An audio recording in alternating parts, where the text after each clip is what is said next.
So hello and welcome to another video. I've done this video a couple of times now and I just seem to be forgetting to press things, so my apologies if I fly through a few things on this video, but it probably will work out much better because I can cut some of the crap I talked about in the earlier videos.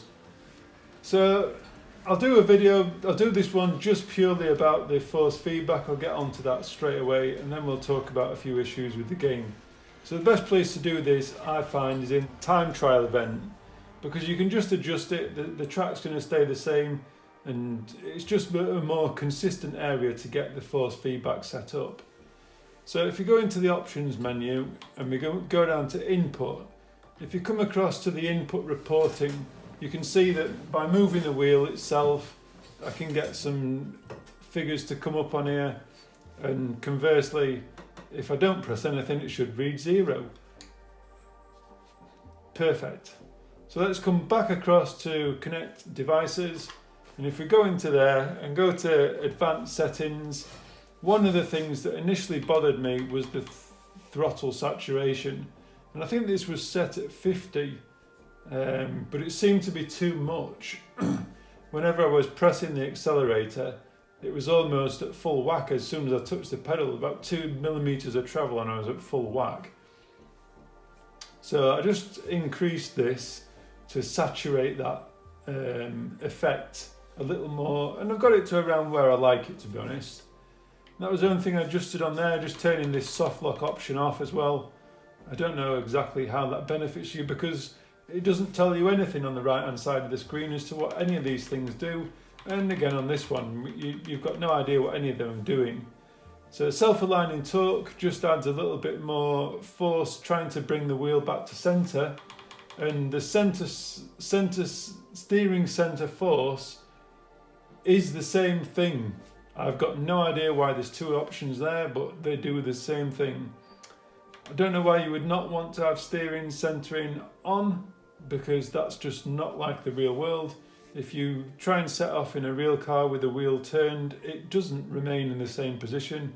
It will try and bring the wheels back to straight. So why you would want to turn this off, I've got no idea. Collision is personal preference. I just don't want the wheel ripping out my hand whenever I hit anything. And the suspension does nothing. I could have this down at 100 and I wouldn't notice a blind bit of difference. So I don't know why I've left it at 150. I think I set a couple of laps and I set my fastest lap with it on 150, so it must be doing something, but I couldn't tell you what. But for those of us that are using a Fanatec wheel, we can make some adjustments on the wheel itself. So if you come down to the wheel, and I've got mine set on setting number 4, each one of these settings I usually have for a different title.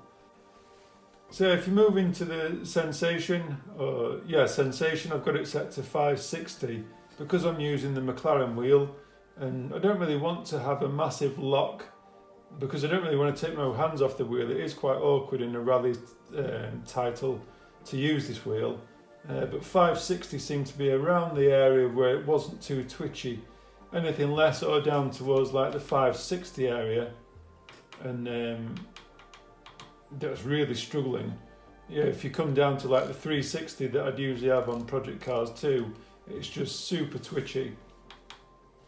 Feedback again, very low. It's really just too much on this game to have it any higher than 25 really, I think. Shock, I always have this off. ABS, personal preference around 50. Drift mode, I've got to set to -2. It just feels just far too heavy. There's too much weight in the wheel on this game for it to be a rally game. You're wanting to turn the wheel very quickly left and right, so you're really wanting a light wheel, but I don't like it where it assists you, so -2 was a happy medium for me. And the brake force again, if we just swap to this screen here, if you come to brake force, if you can see I've got it set on 17, was where I liked it. If I press the brake pedal in the distance there, you can see how much I really like to press hard on my brake pedal when I'm braking hard.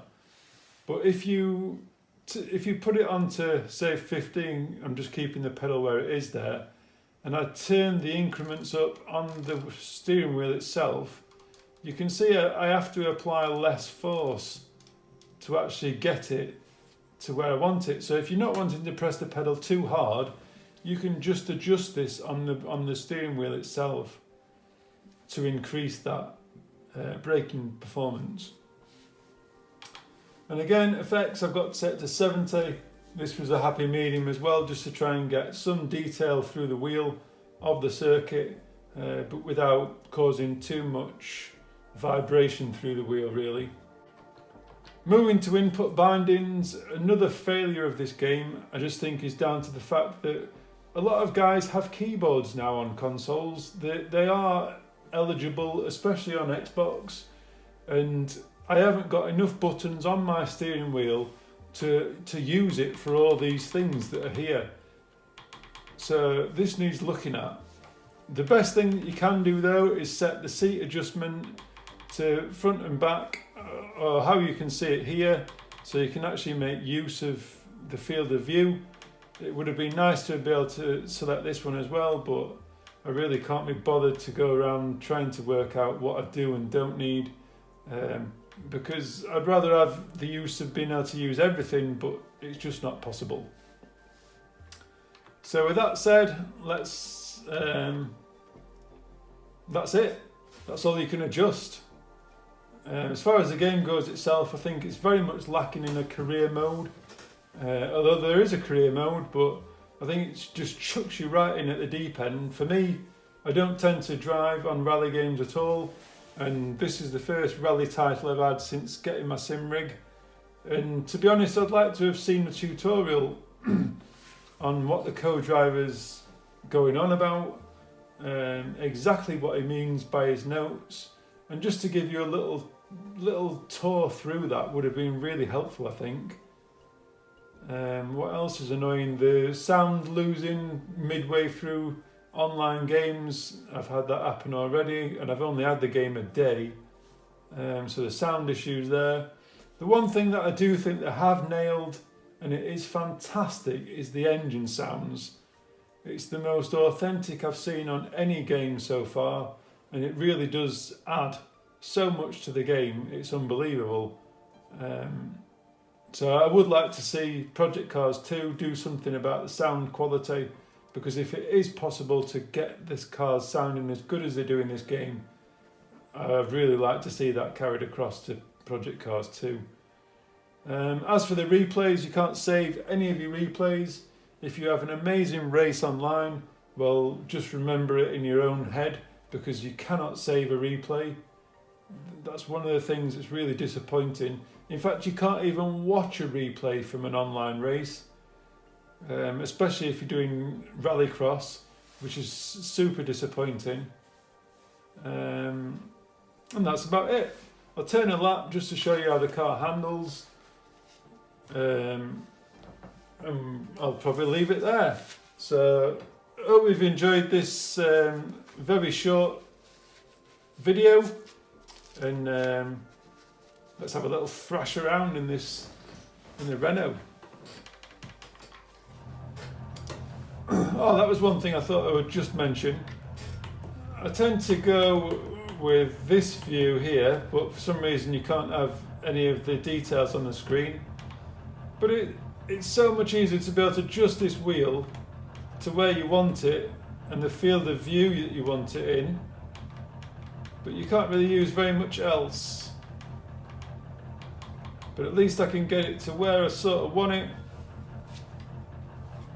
Don't really want to be able to see his hands where my hands are. So that should be about right, I reckon, somewhere about that for my field of view. Looks a bit close to rear mirror. It's a massive rear mirror.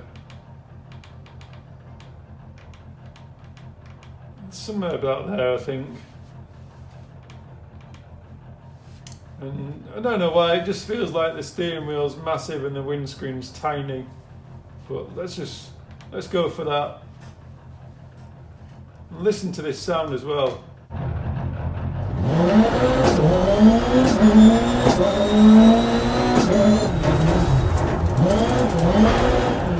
Whoa. restart that.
So that concludes it for today then, guys. I hope you've enjoyed watching, and until next time, ciao for now.